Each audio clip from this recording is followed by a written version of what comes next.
오늘 우리에게 주신 하나님 말씀입니다. 오늘은 신약성경 마태복음 1장 1절부터 17절까지 말씀 함께 보겠습니다. 오늘 우리에게 주신 하나님 말씀은 신약성경 마태복음 1장 1절로 17절까지 말씀입니다. 이 말씀을 함께 읽겠습니다. 아브라함과 다윗의 자손 예수 그리스도의 계보라.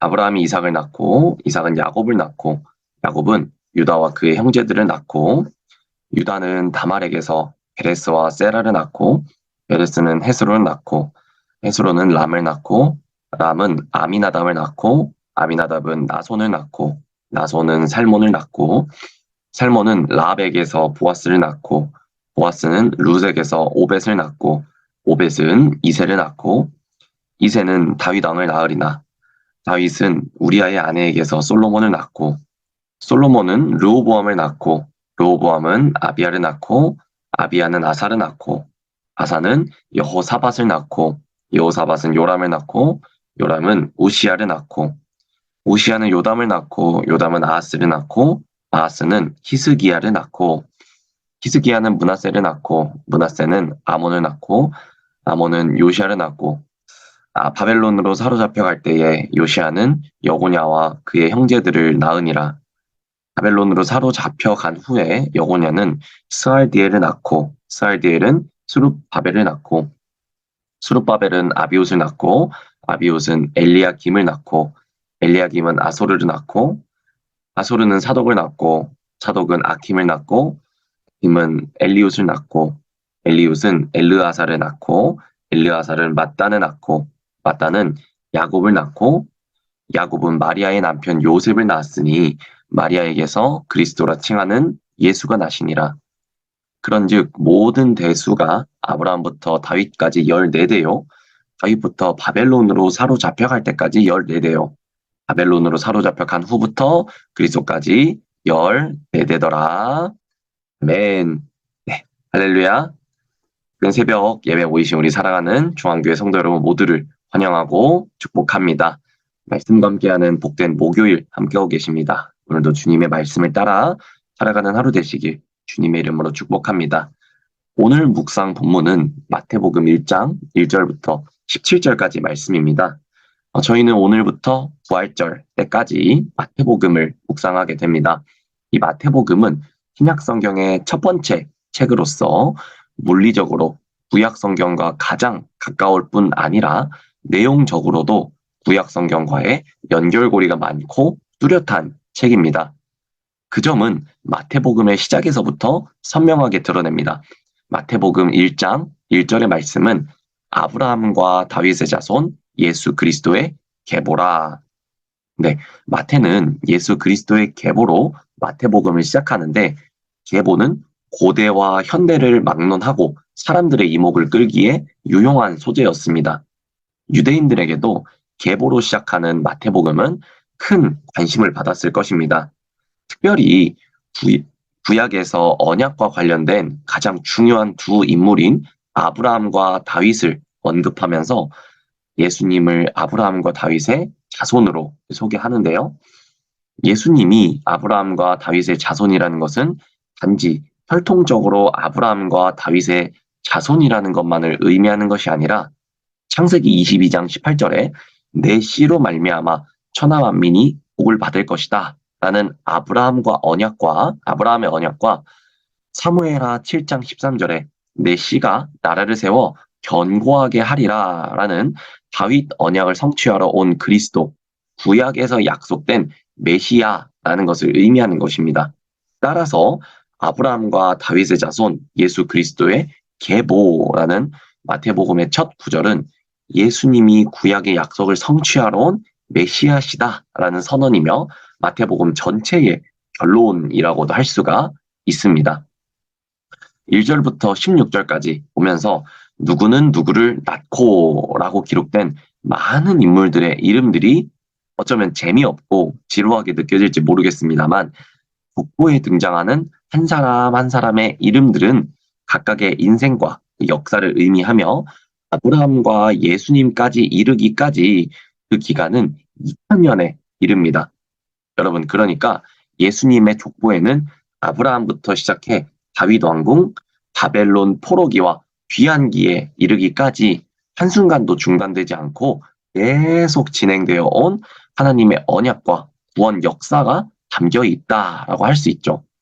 그리고 마침내 하나님의 구원 역사를 이루기 위해 예수님이 오신 것입니다. 여러분, 보통 유대인의 족보에는 여인들이 나오지 않았던 거에 비해 이례적으로 예수님의 족보에는 모두 5명의 여인이 등장합니다. 이 4명은 구약의 여인들이고 나머지 1명은 예수님의 어머니 마리아인데요. 오늘날에는 이렇게 여인들이 등장하는 것이 아무렇지 않지만 당시 유대인의 계보에는 매우 놀랄만한 일이었다고 합니다. 헬라와 유대 문화에서는 여성에게 법적인 권리가 전혀 없던 시대였기 때문인데요. 이 4명의 구약의 여인들은 다말, 라합, 룻, 바세바로서 이들은 모두 이방인이었으며 더 나아가서 정상적인 결혼 관계에 있지 않았습니다. 다말은 시아버지 유다와 육체적인 관계를 가졌고요. 라합은 기생이었고 또 룻은 이방 여인이었죠. 또 바세바는 간음과 함께 재혼을 하였습니다. 그러나 이 예수님의 족보에 이 이방 여인들이 포함되었다는 사실은 무엇을 의미하는지 우리는 깊게 묵상해 보아야 합니다. 더욱이 자신의 계보에 부끄러운 과거가 있는 이방 여인들 본인도 성경책에 본인의 이름은 올리고 싶지는 않았을 것입니다. 그러나 예수님의 계보에 이 여인들이 올라간 이유는 명확합니다. 예수님의 족보에 이 이방 여인들이 포함되어 있다는 것은 예수님이 유대 혈통으로 오셨지만 남녀를 막론하고 유대인과 이방인 모두를 위한 메시아로 오셨다라는 것을 우리에게 보여줍니다. 또한 예수님을 통한 구원은 유대인이라는 혈통으로 받는 것이 아니라 유대인과 이방인 가릴 것 없이 믿음으로 받는다라는 것을 또한 우리에게 보여줍니다. 이 예수 그리스도의 계보를 보면 우리는 죽을 수밖에 없는 죄인까지도 포용하시는 하나님의 사랑을 발견해야 합니다.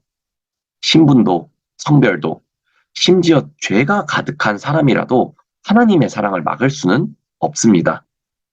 그래서 늘 우리가 마태복음 1장을 묵상하시며 이 계보를 보실 때 우리를 사랑으로 인도하시는 하나님의 계획을 발견하시는 저와 여러분이 되기를 소망합니다. 이어 마태는 17절에 예수님의 족보를 아브라함부터 다윗까지 14대, 다윗부터 바벨론 포로까지 14대, 바벨론 포로부터 예수님까지 14대로 14대씩 세 단락으로 나누었는데요. 이는 단순한 직계 정보의 나열이 아니라 예수님이 구약에서 약속하신 바로 그 메시아시다라는 사실을 잘 보여주기 위한 의도적인 배열이라고 할 수 있습니다. 특별히 다윗부터 예수 그리스도까지의 역사를 구분하는 결정적인 사건이 바로 바벨론 포로인 것인데요. 하나님의 구원 역사에 있어서 빠질 수 없는 것이 바로 포로 시대입니다. 구약 시대에 애굽 땅에 종으로 살던 이스라엘을 출애굽시켜 구원해 주시고 그 구원을 기념하는 의식이 유월절이었습니다.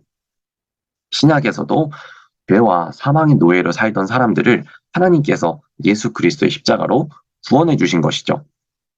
여러분, 이것이 복음입니다. 우리 그리스도인이 하나님의 구원 역사를 이해함에 있어서 아브라함과 다윗의 때는 너무나도 잘 기억합니다만 반대로 너무나 쉽게 잊어버리는 것이 바로 이 포로의 시기인 것 같습니다. 우리의 인생 가운데도 묶임받는 포로의 시기가 분명히 있습니다. 그러나 이 포로의 시기를 끊어내시는 분은 한 분, 하나님이라는 사실을 잊지 않고 깨닫는 저와 여러분의 삶이 되기를 소망합니다. 사랑하는 성도 여러분, 마태복음을 시작하는 예수님의 족보는 예수님이 구약 성경에 약속된 메시아라는 위대한 선언이며 숱한 이스라엘의 불복종과 또 불순종과 배반에도 불구하고 신실한 사랑으로 이스라엘을 버리지 않고 언약과 구원 역사를 이끌어 오신 하나님의 사랑의 기록이기도 합니다. 또한 비천한 신분과 비정상적인 상황에서도 믿음으로 하나님의 위대한 구원 역사에 참여한 작은 자들의 기록이기도 합니다. 이제 우리도 이 예수님을 통해 이 위대한 족보에 들어가게 되었습니다. 그래서 우리가 이 낳고 이어지는 예수님의 족보를 볼 때마다 우리도 이 예수님의 족보에 들어갔다는 사실을 꼭 묵상하면서 감사한 마음으로 성경을 봉독해야 되겠습니다. 더욱이 믿음으로 구원의 은혜를 누릴 뿐 아니라 믿음으로 구원 역사에도 참여하는 우리 인생과 하루하루가 되기를 축복하고 주님의 이름으로 소망합니다. 네, 함께 기도하겠습니다. 사랑하는 주님, 아브라함과 다윗을 통해 메시아를 약속하여 주시고 약속대로 예수님을 보내주셔서 감사합니다. 하나님의 신실하신 사랑이 우리의 구원을 가능하게 했고 또 장차 완성하게 하실 것을 믿으며 오늘 하루도 구원받은 하나님의 백성답게 구원을 이루어가는 삶을 살아가게 또 만들어가게 하여 주시옵소서. 살아계신 예수님 이름으로 감사히 기도드렸습니다. 아멘.